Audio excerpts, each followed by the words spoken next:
Hello my friend and welcome to my Faisal Azib. I hope that you are well.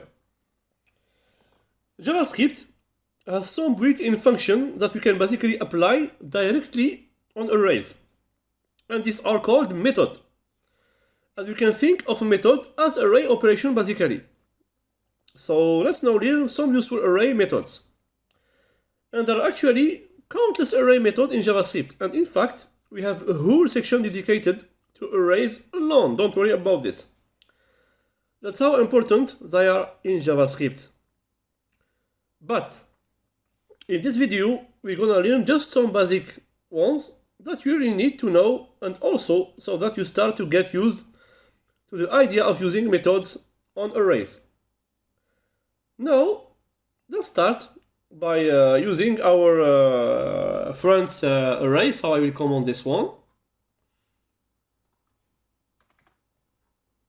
And I will just bring back our friends array. Okay. Oops.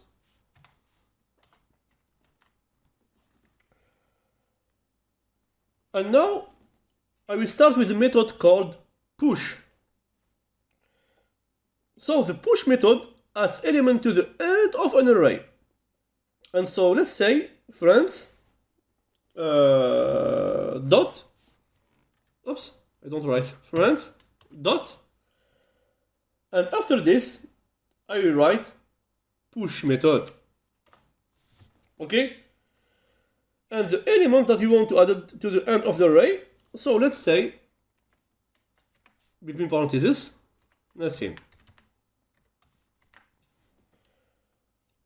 Okay?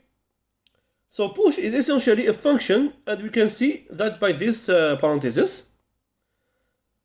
So it's a function that we call, and we call that function really attached to the friends array itself. And that's, with this dot here, stands for. Okay? So again, push is a method which technically is a function, and we call that function directly on the friends array. So the push function is a kind of attached to the friends array, and if you are wondering why that is, we will once more learn that a little bit later in the course inshallah, but there is a good reason why this works. And it is actually a pretty fascinating stuff. So I hope that you are excited to keep continuing to explore this course inshallah, until you will really learn how all of this actually works. Now, anyway, let's now check our friends array. Let's go pick up files from here directly. Let's check it. Indeed, now we get the original array that we had before plus the Nassim element. And you see that the length is now also 4. Okay? So this actually changed. So it mutates to the original array, but that's not a problem at all. Just I explained you in the previous video. Do you remember? Good. Now, since push is a function here, it can also return something. So what it returns this function? So we already know that we can pass argument into a function, and we do that here with Nassim. Then the function can do some work, and in this case, the work that the push function does is to add the element to the array, and actually the push function does return a value, and the value that it returns is the length of the new array. So if you want to capture that data or that value, the length of the new element, we can create a new variable for that. So let's call new length. Okay. And here, I will put this one here. Okay. Like this. Now I can just move this one here. And now also I will log, of course, the new variable. It is new length, to check what the push return, if it is good or no, if I am correct or no. So let's see. Indeed. So it is 5. So the most of the time actually don't do this. So we just push an element, and I call it the same, because usually we don't immediately need the length of the new array. But in case we need it, we don't need to then calculate it separately. We can simply take the result of this function here and store it in the variable, and then use that. Great. Now, beside the push method, which adds element to the end of the array, there is also a method to add an element to the beginning of the array. So that it is the unshift method. So, unshift method, and so let's say we want to add Brahim right to the beginning of this friends array. Okay, so friends dot unshift. Okay, and Brahim. So again, let's check our friends array. Okay, and I reload, and yeah, I have Brahim, the first element. It is just like the push method, so the unshift method also return the length of the new array also. But in this case, we are just not saving it because we don't really need it. Okay. Next up, we also have method to remove element from arrays. So this one here, push and unshift. I can put it from here. Added element. Okay, and then we have also remove element. Okay, and let's start with the pop method, which is basically the opposite of the push method. So this means that pop will remove the last element of the array. So let's write that here. So friends dot pop.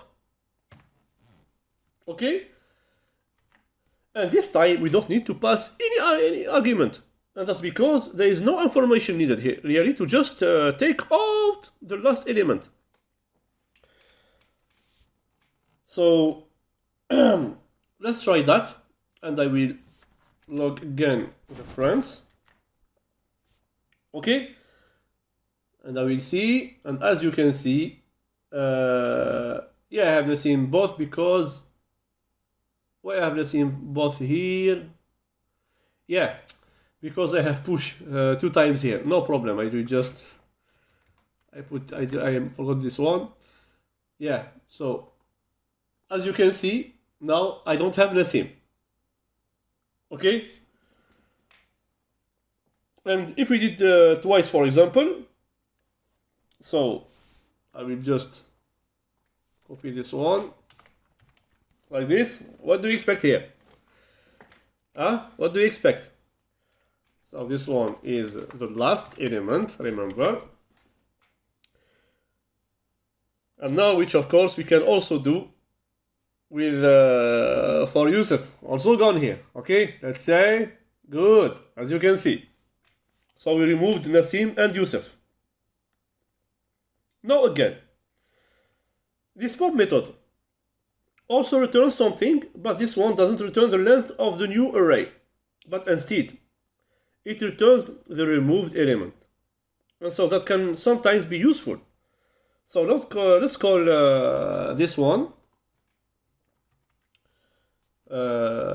Yeah, maybe I will don't need this one. I just need only one. So const popped. Okay, and let's for example, let's I will let the both, and I will call for the second. Okay, I will let them the both, no problem. And now I will log, of course, this element or this variable in the console. popped. So this is the popped element, and we could do the same for the first color. Okay, do it just for the second, but as I said earlier, we don't always do this because it is not always that useful. So I just want to show you how it works, and so the pop element should now be Yusuf. Okay. So this first one here is Nassim, and then the last one becomes Yusuf. And so here in the second pop call, Nassim is the one that's being removed, and so that's the element that's then going to be saved into popped variable. So let's check this. Good. Here it is. Okay. And finally, let's also remove the first element from the array. And so that's friends.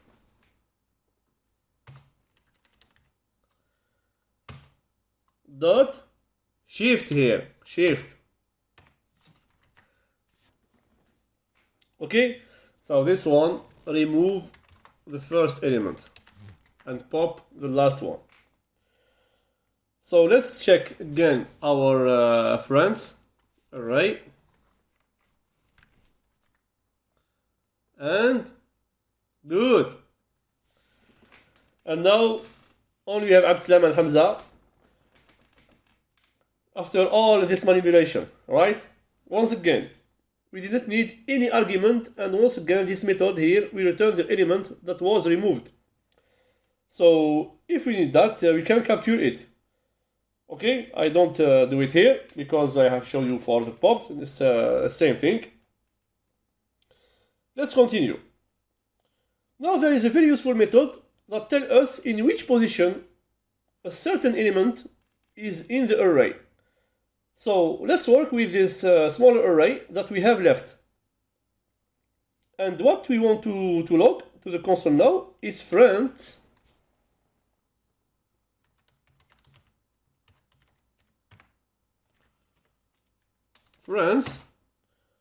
dot, and here indexOf.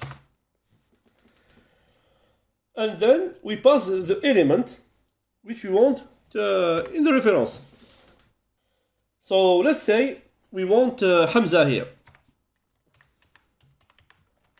Okay. And so as I said, this should return the index at which this element is located. So we know that Hamza is right now element number 1, right? So 0 and 1. And we can actually see that here in the console. Okay? As you can see. So 0 is Abdeslam. And 1 is Hamza. So this indexOf function code should return the value 1. Because again, that's the index of the element of Hamza. Let's see this. And yeah, there we go. Now, if we try the same thing for an element that is not in the array, so let's say Brother Karim, and here, if I check again, we'll get -1. Alright, and now finally, to finish this video, there is a very similar method to the indexOf, but which is a bit more modern, and in my opinion, also more useful.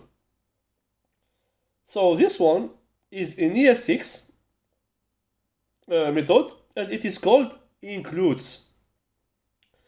So includes, instead of returning the index of the element, we simply return true if the element is in the array and false if it is not. So let's check that in the console. Always. So friends dot includes. Okay, and parentheses. And now we can actually do the same as we have to here. So let's say for first time with Hamza, first one, and I will just copy this one, and I do it with Karim also.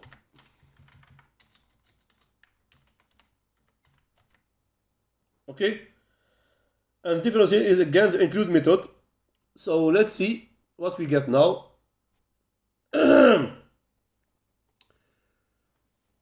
And as expected, with Hamza it is true, because indeed we have one element here, Hamza, but Karim is false because, well, there is no element in the array called Karim. And this method actually uses strict equality for this check. So let's say that we push some value here to this array.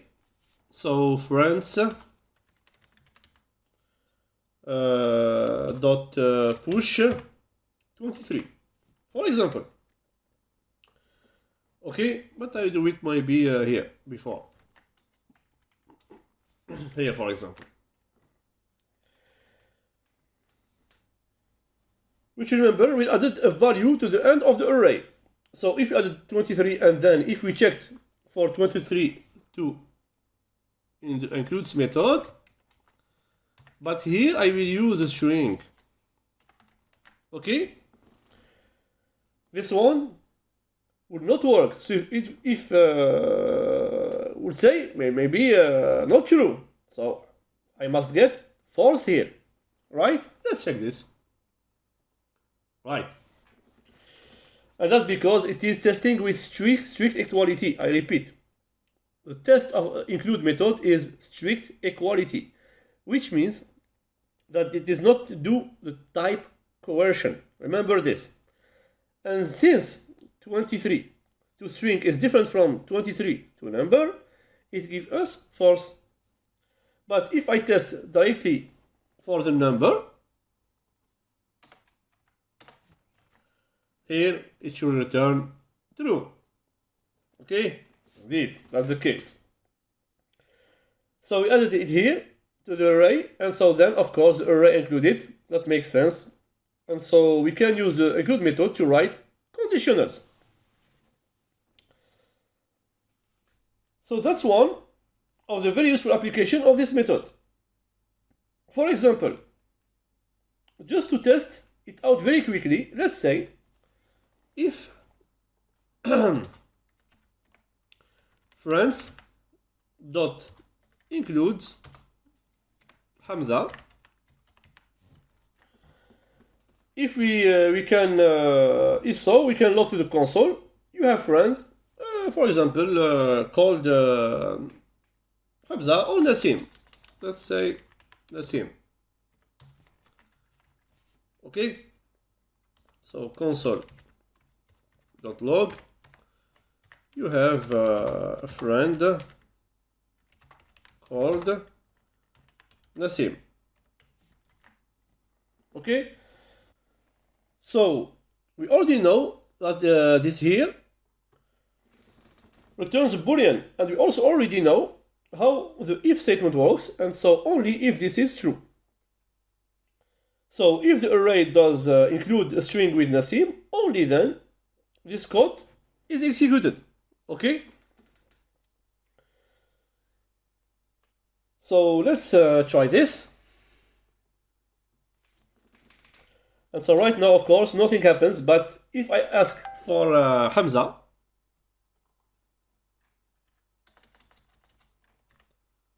of course here I will change to Hamza.